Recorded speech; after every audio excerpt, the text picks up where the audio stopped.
আসসালামু আলাইকুম সবাইকে। পৌরনীতি ও সুশাসন প্রথম পত্র এর সপ্তম অধ্যায়। অধ্যায়টির নাম সরকার কাঠামো ও অঙ্গসমূহ। এই অধ্যায় থেকে আমরা গুরুত্বপূর্ণ 150টি এমসিকিউ সমাধান করছি এই পর্বে। সরকার হলো রাষ্ট্রের মুখপাত্র। বক্তব্যটি কার? অধ্যাপক লাস্কি। গণতন্ত্রের সবচেয়ে জনপ্রিয় সংজ্ঞা কে দিয়েছেন?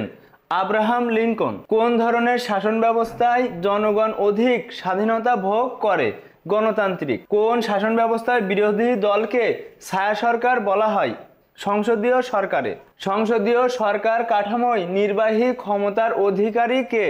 প্রধানমন্ত্রী। কোনটি ধর্মতান্ত্রিক রাষ্ট্র? Vatican city. নিচের কোন রাষ্ট্রে যুক্তরাষ্ট্রীয় সরকার ব্যবস্থা প্রচলিত? ভারত। ফিউডাস শব্দটি কোন জাতীয় শব্দ? ল্যাটিন। নিচের কোনটি মন্ত্রী পরিষদ শাসিত সরকারের গুণাবলী নয়? দ্রুত সিদ্ধান্ত গ্রহণে উপযোগী। প্রথম বিশ্বযুদ্ধের পর নিচের কোন দেশে একনায়কতন্ত্র প্রতিষ্ঠিত হয়েছিল? জার্মানি। কে আধুনিক সরকারের শ্রেণীবিভাগ করেছেন? লিকক। গণতন্ত্র কত প্রকার? দুই প্রকার। রাষ্ট্র মুখ্য, ব্যক্তি গৌণ। কোন ধরনের সরকারের বৈশিষ্ট্য? একনায়কতান্ত্রিক। অধ্যাদেশ জারি করেন কে? রাষ্ট্রপতি। ক্ষমতা বন্টনের ভিত্তিতে সরকারকে কয় ভাগে ভাগ করা হয়? দুই ভাগে। সংসদীয় সরকার ব্যবস্থার বৈশিষ্ট্য হলো শাসন বিভাগ আইন বিভাগের কাছে দায়ী। Democracy is the government of the people, by the people, for the people.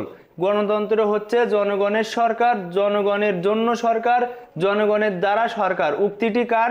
Abraham Lincoln. ক্ষমতা স্বতন্ত্রীকরণ সম্ভব নয় কোন ধরনের শাসন ব্যবস্থায়? সংসদীয়। কয়টি নীতির ভিত্তিতে অ্যারিস্টটল সরকারের শ্রেণীবিভাগ করেছেন? দুইটি। সহনশীলতা কোন ধরনের রাষ্ট্রের নাগরিকদের অন্যতম গুণ? গণতন্ত্র। আইন ও শাসন বিভাগের মধ্যে সুসম্পর্ক বিদ্যমান এ নীতিতে প্রতিষ্ঠিত সরকার হলো সংসদীয়। এক জাতি এক দেশ এক দল এক নেতা কোন সরকারের আদর্শ? একনায়কতান্ত্রিক। সরকারের অঙ্গসমূহ কয়টি? তিনটি। রাজা রানী নিয়মতান্ত্রিক প্রধান হলে প্রকৃত ক্ষমতার মালিক কে? প্রধানমন্ত্রীর নেতৃত্বাধীন মন্ত্রিপরিষদ। এরিস্টটলের মতে সর্বোত্তম সরকার কোনটি? পলিটি সরকার। সৌদি আরবে রাজার মৃত্যুর পর তার উত্তরসূরিরা সিংহাসনে আরোহণ করেন। সৌদি আরবের ক্ষেত্রে নিচের কোন ধরনের সরকার ব্যবস্থা প্রযোজ্য? রাজতান্ত্রিক। কোন দেশের সংসদীয় সরকার ব্যবস্থা প্রচলিত নেই? ভুটানে। গণতন্ত্রের বিপরীতধর্মী সরকার কোনটি? একনায়কতন্ত্র। বাংলাদেশের সরকার প্রধান কে? প্রধানমন্ত্রী। সরকারের চতুর্থ অঙ্গ কোনটি? নির্বাচক মণ্ডলী। কোন কোন মহাদেশে বারবার সামরিক অভ্যুত্থান হয়েছে? দেখো, Asia, Africa, Latin America. Greek শব্দ ডিমোস এর অর্থ কি? জনগণ। সংসদীয় সরকার ব্যবস্থায় কোন পদটি নিয়মতান্ত্রিক? রাষ্ট্রপতি। উত্তম সরকারের বৈশিষ্ট্য কোনটি? আইনের অনুশাসন।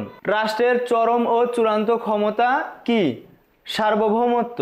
সরকারের প্রধান লক্ষ্য কি? জনকল্যাণ সুনিশ্চিত। স্বাধীনতা উপেক্ষিত হয় দেখো একনায়কতন্ত্রে। আর রাষ্ট্রে আছে সংসদীয় ব্যবস্থা, অন্যদিকে এস রাষ্ট্রে আছে রাষ্ট্রপতি শাসিত ব্যবস্থা। উভয় ক্ষেত্রে কি ধরনের ভিন্নতা দেখা দিবে? দেখো, রাষ্ট্রপ্রধানের ক্ষমতা ও মর্যাদার ক্ষেত্রে। এককেন্দ্রিক সরকার প্রচলিত রয়েছে এমন রাষ্ট্র হলো যুক্তরাজ্য। আইন ও শাসন বিভাগের সম্পর্কের ভিত্তিতে সরকারকে দুই ভাগে ভাগ করা হয়, তা হলো সংসদীয় ও রাষ্ট্রপতি শাসিত। এরিস্টটলের উদ্দেশ্য নীতি অনুযায়ী কয়েকজনের শাসনের ক্ষেত্রে স্বাভাবিক সরকার কোনটি? অভিজাততন্ত্র। রাষ্ট্রপতি শাসিত সরকারের প্রকৃত উদাহরণ কোনটি? যুক্তরাষ্ট্র। বৈজ্ঞানিক সমাজতন্ত্রের জনক কে? দেখো, কার্ল মার্কস। গণতান্ত্রিক রাষ্ট্রসমূহের অপরিহার্য বিষয় কোনটি? রাজনৈতিক দল। রাষ্ট্র গঠনের মৌলিক উপাদান কয়টি? দেখো, চারটি। গণতন্ত্রের প্রাণ। গণতন্ত্রের প্রাণ হচ্ছে জনগণ। সংসদীয় গণতন্ত্র প্রথম চালু হয় কোন দেশে? যুক্তরাজ্য। একনায়কতন্ত্রের মূল বৈশিষ্ট্য কোনটি? দেখো, এক জাতি এক দেশ এক আদর্শ। রাষ্ট্রপ্রধানের ক্ষমতা লাভের পদ্ধতি অনুসারে সরকার হয় দুই ধরনের, যথা নিয়মতান্ত্রিক রাজতন্ত্র ও প্রজাতন্ত্র। পাকিস্তানি ঔপনিবেশিক শাসনের অবসান ঘটে কত সালে? 1971 সালে। সমাজে গণতন্ত্র প্রতিষ্ঠার জন্য প্রয়োজন। দেখো এখানে গণতান্ত্রিক জনগণ ও মূল্যবোধ এবং ক্ষমতার বিকেন্দ্রীকরণ ও জনসচেতনতা, অর্থাৎ প্রথমটা শেষেরটা সঠিক উত্তর। গণতন্ত্রের সফলতার জন্য প্রয়োজন। দেখো কি কি প্রয়োজন? সুশিক্ষিত নাগরিক, আইনের শাসন, রাজনৈতিক সহনশীলতা, সবগুলোই প্রয়োজন। ব্যক্তি স্বাধীনতা বলতে বোঝায় চিন্তা ও বিবেকের স্বাধীনতা, জীবন ধারণের স্বাধীনতা, চলাফেরার স্বাধীনতা, সবগুলোই সঠিক উত্তর। বর্তমান রাষ্ট্রগুলোর অধিকাংশের প্রকৃতি হলো, দেখো সঠিক উত্তর হবে পুঁজিবাদী, কল্যাণমূলক, এই দুইটা সঠিক উত্তর। একদলীয় শাসন ব্যবস্থা গণতন্ত্র বিরোধী, কেননা এখানে জনগণকে মেনে নিতে হয় একমাত্র আদর্শকে, এক নেতার নেতৃত্বকে, একমাত্র দলকে, সবগুলোই সঠিক উত্তর। সংসদীয় সরকার ব্যবস্থার বৈশিষ্ট্য হলো, দেখো আইন ও শাসন বিভাগের মধ্যে ঘনিষ্ঠ সম্পর্ক, শাসন বিভাগ আইন বিভাগের কাছে দায়ী, রাষ্ট্রপ্রধান নিয়মতান্ত্রিক প্রধান। রফিক সাহেব ছিলেন একনায়কতন্ত্রে বিশ্বাসী একজন শাসক। রফিক চরিত্রের সাথে সাদৃশ্য রয়েছে হিটলার, মুসোলিনি আর লেনিন, এই সবগুলোই কিন্তু সঠিক উত্তর। গণতন্ত্রের সফলতার জন্য প্রয়োজন। দেখো কি কি প্রয়োজন? বিচার বিভাগের স্বাধীনতা, আইনসভার নিকট শাসন বিভাগের জবাবদিহিতা, শাসন বিভাগের দক্ষতা, সবগুলোই সঠিক উত্তর। আইনসভা গঠন, ক্ষমতা ও কার্যাবলী। সরকারের কোন অঙ্গটি আইন তৈরি করতে পারে? দেখো আইন বিভাগ। সরকারের সর্বাপেক্ষা মর্যাদা সম্পন্ন বিভাগ কোনটি? আইন বিভাগ। তামজিদ বলল, এক কক্ষ বিশিষ্ট আইনসভায় বাধা দেওয়ার কেউ থাকে না, এর মাধ্যমে এক কক্ষে পরিলক্ষিত হয়, দেখো স্বৈরাচার ও দুর্নীতি। আইনসভা কয় ধরনের হতে পারে? দেখো দুই ধরনের। ইসরাফিল সাহেব একজন সংসদ সদস্য, তার বিভাগের মূল কাজ কোনটি? আইন প্রণয়ন সংক্রান্ত কাজ। বাংলাদেশের আইনসভার নাম কি? দেখো জাতীয় সংসদ। বাংলাদেশের সংবিধানের অভিভাবক ও ব্যাখ্যাকারক কে? আইন বিভাগ।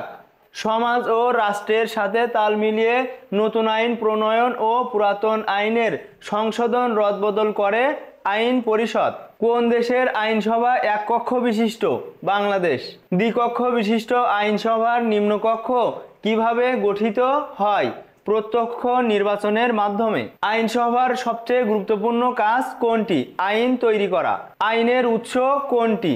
আইন বিভাগ। মার্কিন যুক্তরাষ্ট্রের আইনসভার নাম কি? কংগ্রেস। মার্কিন যুক্তরাষ্ট্রের আইনসভার উচ্চকক্ষের নাম কি? সিনেট। মন্ত্রী পরিষদকে পদত্যাগ করতে হয় কেন?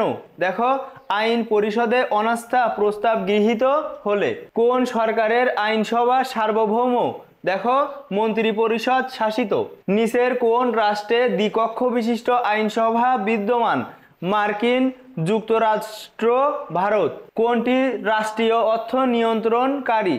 আইনসভা। ব্রিটেনের উচ্চকক্ষ গঠিত হয় কিভাবে? উত্তরাধিকারী সূত্রে। আইনসভার প্রথম কক্ষকে কি বলে? নিম্নকক্ষ। জাতীয় সংসদের প্রধান কে? স্পিকার। কোন বিভাগ সংবিধান প্রণয়ন করে? আইন বিভাগ। সরকার ও জনগণের জন্য সেতুবন্ধন হিসেবে কাজ করে কোন বিভাগ? আইন বিভাগ। সংসদের স্পিকার ও ডেপুটি স্পিকার কিভাবে নির্বাচিত হন? সংসদ সদস্যদের ভোটে। সংসদীয় গণতন্ত্রে আইনসভার সদস্যগণ কোন বিভাগকে নিয়ন্ত্রণ করে? শাসন বিভাগ। জটিল ও কৌশলগত বিষয় নিয়ে আলোচনা ও সিদ্ধান্ত গ্রহণ করা আইনসভার পক্ষে কঠিন, এর জন্য প্রয়োজন। দেখো কি কি প্রয়োজন? বৈজ্ঞানিক জ্ঞানের অধিকার বিশেষজ্ঞ, কলাকৌশলগত জ্ঞানের অধিকারী বিশেষজ্ঞ, এই দুইটা সঠিক উত্তর। সরকারের যে অঙ্গটি আইন প্রণয়ন করতে পারে? আইন বিভাগ, বিচার বিভাগ, শাসন বিভাগ। আইন বিভাগের কাজ হলো, দেখো আইন বিভাগের কাজ আইন প্রণয়ন ও সংশোধন, সংবিধান প্রণয়ন ও সংশোধন, অধ্যাদেশ প্রণয়ন এটা কিন্তু হবে না। আইনসভার ক্ষমতা হ্রাসের কারণ? দেখো সদস্যদের বিশেষ জ্ঞানের অভাব, চাপ সৃষ্টিকারী গোষ্ঠীর প্রাধান্য, জরুরি অবস্থায় অনুপযোগী, সবগুলোই সঠিক উত্তর। সংসদীয় ব্যবস্থায় আইনসভা শাসন বিভাগকে নিয়ন্ত্রণ করে। দেখো প্রশ্ন জিজ্ঞাসা, নিন্দা প্রস্তাব, অনাস্থা প্রস্তাব সবগুলোই সঠিক উত্তর। শাসন বিভাগ গঠন, ক্ষমতা ও কার্যাবলী। শাসন বিভাগের মূল কাজ হলো দেখো আইন প্রয়োগ ও বাস্তবায়ন করা। শাসন বিভাগ ও মন্ত্রিসভাকে দায়িত্বশীল সরকার বলা হয়। এর কারণ এ বিভাগ দায়বদ্ধ থাকে দেখো জনগণের প্রতিনিধি পরিষদের নিকট। গঠন ও কাজের দিক দিয়ে শাসন বিভাগকে প্রধানত কয় ভাগে ভাগ করা যায়? 2 ভাগে। শাসন বিভাগকে নিয়ন্ত্রণ করেন কে? প্রধানমন্ত্রী। জরুরি অবস্থা ঘোষণা সরকারের কোন অঙ্গের কাজ? দেখো শাসন বিভাগ। সরকারের কোন বিভাগ অধ্যাদেশ জারি করতে পারে? শাসন বিভাগ। আইনসভার ক্ষমতা হ্রাসের ফলে কোন বিভাগের ক্ষমতা বৃদ্ধি পাচ্ছে? শাসন বিভাগ। বাংলাদেশ সরকারের নির্বাহী প্রধান কে? প্রধানমন্ত্রী। সরকারের যে বিভাগটি আইন বিভাগ প্রণীত আইনকে বাস্তবায়ন করে তাকে কি বলে? শাসন বিভাগ। নিচের কোনটি শাসন বিভাগের কাজ? অধ্যাদেশ জারি। প্রধানমন্ত্রী ও রাষ্ট্রপতি কোন বিভাগের অন্তর্ভুক্ত? শাসন বিভাগ। সরকারের নীতি ও কর্মসূচি বাস্তবায়নের দায়িত্ব কোন বিভাগের? শাসন বিভাগের।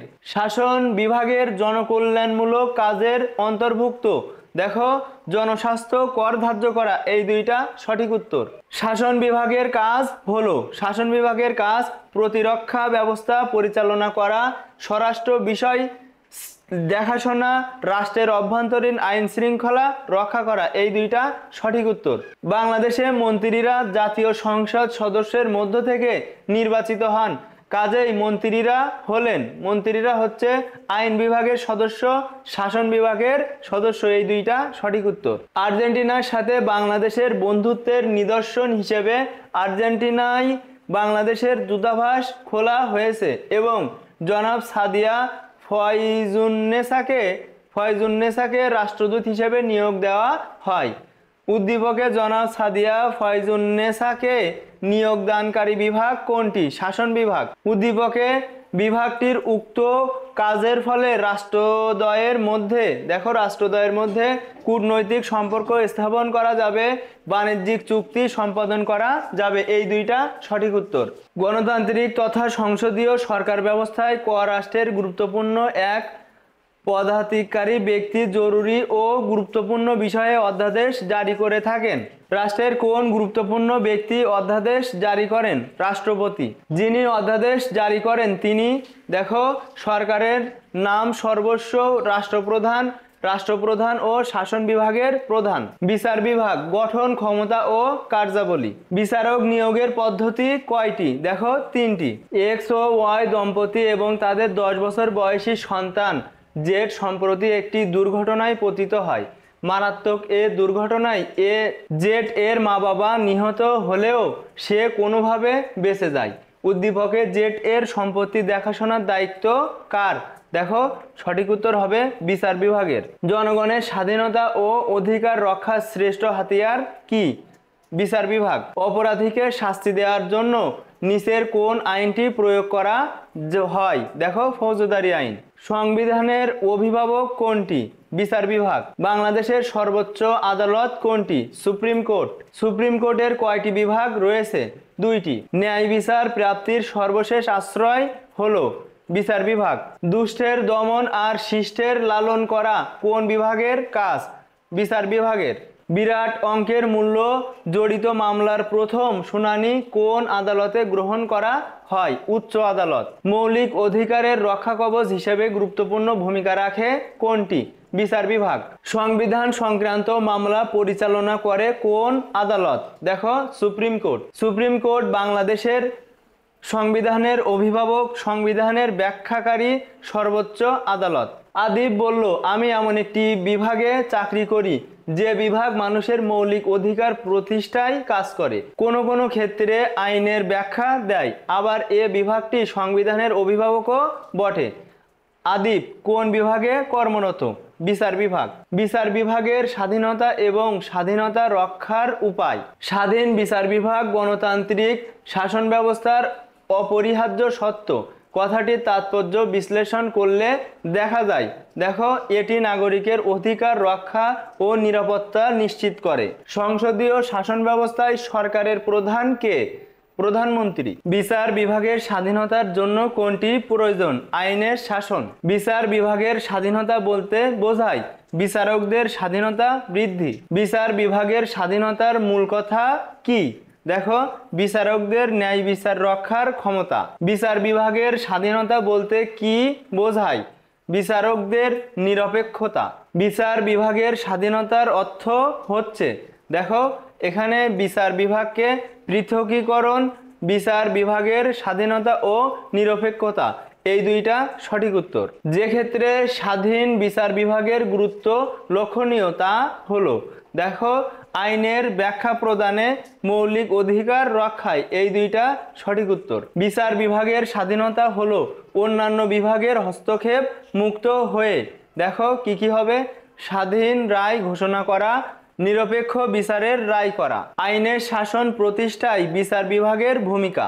একটি রাষ্ট্রে শাসন ও বিচার বিভাগের প্রয়োজনীয়তা অপরিসীম, কারণ এ বিভাগ বাস্তবায়ন করে, দেখো, আইন বিভাগের প্রণীত আইন। বিচার বিভাগকে স্বাধীন, দুর্নীতিমুক্ত ও নিরপেক্ষ হওয়া প্রয়োজন, কারণ বিচারকদের দুর্নীতির কারণে, দেখো, ন্যায় বিচার পদদলিত হয়। বিচার বিভাগ কার্যকর থাকে।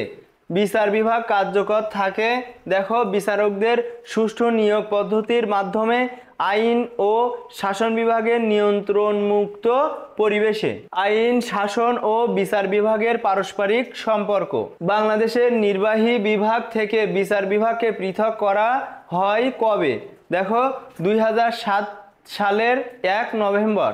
সরকারের নীতি ও কর্মসূচি বাস্তবায়নের দায়িত্ব কোন বিভাগের? শাসন বিভাগের। ক্ষমতার স্বতন্ত্রীকরণ ও ভারসাম্য নীতি। ক্ষমতা স্বতন্ত্রীকরণ নীতির প্রবক্তা কে? মন্টেস্কু। প্রাচীনকালে ক্ষমতা স্বতন্ত্রীকরণ ব্যবস্থা চিন্তাভাবনা শুরুর কারণ হলো প্রতিটি বিভাগের কর্মদক্ষতা বৃদ্ধি করা। দ্য স্পিরিট অফ লস গ্রন্থটির লেখক কে? মন্টেস্কু। ক্ষমতা স্বতন্ত্রীকরণের মূল কথা হলো, দেখো, এক বিভাগের ওপর অন্য বিভাগের হস্তক্ষেপ রোধ করা। ক্ষমতা স্বতন্ত্রীকরণ নীতির সর্বাধিক গ্রহণযোগ্য ধারণা কে ব্যক্ত করেছেন? মন্টেস্কু। ক্ষমতা বিকেন্দ্রীকরণ হয় কোন ধরনের শাসন ব্যবস্থায়? গণতন্ত্র। ঊর্ধ্বতন পর্যায় থেকে নিম্নতর পর্যায়ে ক্ষমতা হস্তান্তরের প্রক্রিয়াকে কি বলে? ক্ষমতা বিকেন্দ্রীকরণ। স্বায়ত্তশাসন প্রতিষ্ঠার জন্য কি প্রয়োজন? দেখো, ক্ষমতার বিকেন্দ্রীকরণ। ক্ষমতা স্বতন্ত্রীকরণ নীতির মূল উদ্দেশ্য কোনটি? জনগণের অধিকার ও স্বাধীনতা রক্ষা করা। ক্ষমতা স্বতন্ত্রীকরণ নীতি কার্যকর হলে সরকারের বিভাগগুলো কি করবে? দেখো, নিজ নিজ দায়িত্ব পালন করবে, একে অপরের নিয়ন্ত্রণ মুক্ত থাকবে, এই দুইটা সঠিক উত্তর। ক্ষমতা স্বতন্ত্রীকরণ অর্থ সরকারের ক্ষমতা পৃথকীকরণ, ক্ষমতার ভারসাম্য রক্ষা, প্রত্যেক বিভাগ কার্য সম্পাদনে স্বাধীন। ক্ষমতা স্বতন্ত্রীকরণ নীতির বৈশিষ্ট্য হচ্ছে, দেখো, সরকারের 3টি অঙ্গের পৃথকীকরণ, সরকারের 3টি বিভাগের পৃথক গঠন ক্ষমতা, সরকারের 3টি বিভাগের কাজের স্বাধীনতা। ক রাষ্ট্রের আইন, শাসন ও বিচার বিভাগের ক্ষমতা ও কার্যাবলী সংবিধানের মাধ্যমে পৃথক ও স্বাধীন করা হয়েছে, কিন্তু বাস্তবে এর পূর্ণাঙ্গ পৃথকীকরণ সম্ভব নয়। উদ্দীপকে সরকারের কোন নীতির কথা বলা হয়েছে? নিয়ন্ত্রণ ও ভারসাম্য নীতি।